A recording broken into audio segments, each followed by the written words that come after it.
Nanar refinery प्रकल्पाला तीव्र विरोध झाल्यानंतर मुख्यमंत्र्यांनी नाणारची अधिसूचना रद्द केली। मात्र प्रमोद जठार लोकांची सहमती असल्यास कोकणातच रिफायनरी होणार असे सेनेच्या व्यासपीठावरून सांगत आहेत। त्यामुळे शिवसेनेने आपली नाणारबाबतची भूमिका स्पष्ट करावी असे गिरिये रामेश्वर ग्रामस्थांनी पत्रकार परिषद घेत सांगितले। तसेच निलेश राणेंना पाठिंबाही दिला। जैतापकर बिल्डर्स अँड डेव्हलपर्स 20 वर्षांपासून गृहस्वप्न साकार करणारं एक नातं विश्वासाचं। एकीकडे रिफायनरी प्रकल्पाची अधिसूचना मुख्यमंत्र्यांनी रद्द केली, तर दुसरीकडे जागा उपलब्ध झाल्यास कोकणातच रिफायनरी प्रकल्प होणार असे वक्तव्य सेनेच्या व्यासपीठावरून भाजप जिल्हाध्यक्ष प्रमोद जठार करत आहेत।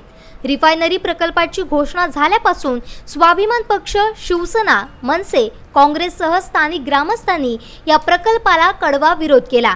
खासदार विनायक राऊत यांच्या प्रचारार्थ जाहीर सभेत माजी आमदार प्रमोद जठार यांनी कोकणात जागा उपलब्ध झाली तर प्रकल्प कोकणात होणार असं वक्तव्य करून पुन्हा एकदा नव्या वादाला तोंड फोडलंय। गिरिये रामेश्वर येथील प्रकल्पबाधित ग्रामस्थांनी या प्रकल्पाला कडवा विरोध करणाऱ्या निलेश राणे यांनाच आम्ही पाठिंबा देणार अशी माहिती पत्रकार परिषदेत दिली। 70% मतदान झालं तर हा प्रकल्प आम्ही नाणारमध्ये आणणार। आमचं चॅलेंज आहे जठारांना, एकदा आम्ही पिटाळलेच आहे।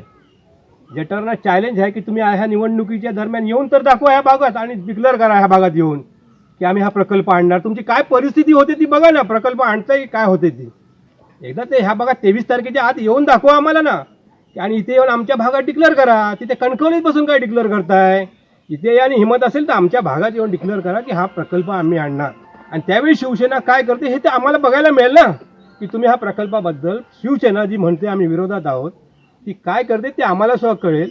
आणि 23 तारखेला हे जनता दाखवणार आहे ह्या भागातली की प्रकल्पाला 70% होतो की 100% विरोध होतो, हे तुम्हाला 23 तारखेला कळेल। पण जठाराला आमचं आव्हान आहे की तुमच्या हयातीत तर नाहीच, पुढच्या पिढीत पण हा प्रकल्प ह्या बाजूला आमची पिढी यायला देणार नाही। आमचं काही होऊ दे, एकदा आमच्यावर केसेस झालेत आणि किती बी होऊ देत, पण आम्ही केसीला घाबरत नाही। आणि जठारांना आमची हे विनंती आहे की 23 तारखेच्या आधी ह्या भागात येऊन त्यांनीच डिक्लेअर करावं की आम्ही प्रकल्प आणणार म्हणून। मग काय जनता इकडची करते तुमचं ते बघा तरी एकदा आम्ही दाखवलं आहे, त्याच्या पुढे पण दाखवू। प्रमोद जठार शिवसेनेच्या स्टेजवरती, शिवसेनेच्या व्यासपीठावरती सांगतायत की कोकण रिफायनरी प्रकल्प हा प्रकल्प 70% जर मतदान, 70% सहमती जर मिळाली तर आम्ही तो प्रकल्प परत कोकणात आणू। मला सेनेला विचारायचं आहे की सेनेने बाबा त्यांना विचारावं की बाबा हे काय चाललं आहे की तू जर प्रकल्प परत आणतोय म्हणताय तर तो तुम्ही कसा प्रकल्प आणणार?